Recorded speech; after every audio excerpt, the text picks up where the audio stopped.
আজকে আপনাদের জন্য নিয়ে আসলাম অসাধারণ একটি গলার ডিজাইন। কীভাবে তৈরি করবেন পুরো ভিডিওটা দেখতে থাকুন।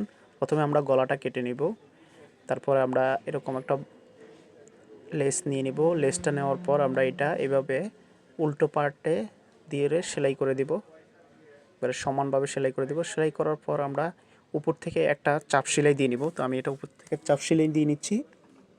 আপনি যদি আমার পেজে নতুন হয়ে থাকেন আমার পেজটি ফলো করে দেবেন, আর ইউটিউব থেকে দেখে থাকলে ইউটিউব চ্যানেলটি সাবস্ক্রাইব করে দিবেন এবং নতুন নতুন ভিডিও পেতে। তো দেখেন আমার এটা সব কমপ্লিট হয়ে গেছে। এখন আমি আড়া পাটে একটা কাপড় কেটে নিব গলার উপরের পাটটা দেওয়ার জন্য।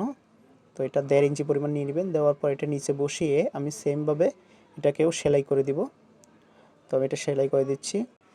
তো আপনারা যে নিচের কাপড়টা দিয়েছি এই কাপড়টা অবশ্যই আপনার ওরপে নেবেন। ওরপে বলতে আড়া পাটে নেবেন। আড়া পাটে কাটলে দেখা যায় আপনারা এভাবে ভাঙতে পারবেন, সুন্দরভাবে ডিজাইনটা বসে যাবে। তো আমি এখানে ভেঙে এটাকে সেলাই করে দিচ্ছি পুরো পাটটা। আপনারা 1/2 ইঞ্চি পরিমাণ ভেঙে সেলাই করে দিবেন। অবশ্যই কাপড়টাকে আপনারা আগে হাত দিয়ে ভেঙে নেবেন, কারণ না হলে সমান হবে না। তো ভিডিওটি কেমন হয়েছে আপনারা কমেন্টসে জানাবেন। এমন নতুন নতুন ভিডিও পেতে আমার ইউটিউব চ্যানেলটি সাবস্ক্রাইব করে দিবেন এবং ফেসবুক থেকে দেখে থাকলে ফলো করে দিবেন। ধন্যবাদ সবাইকে।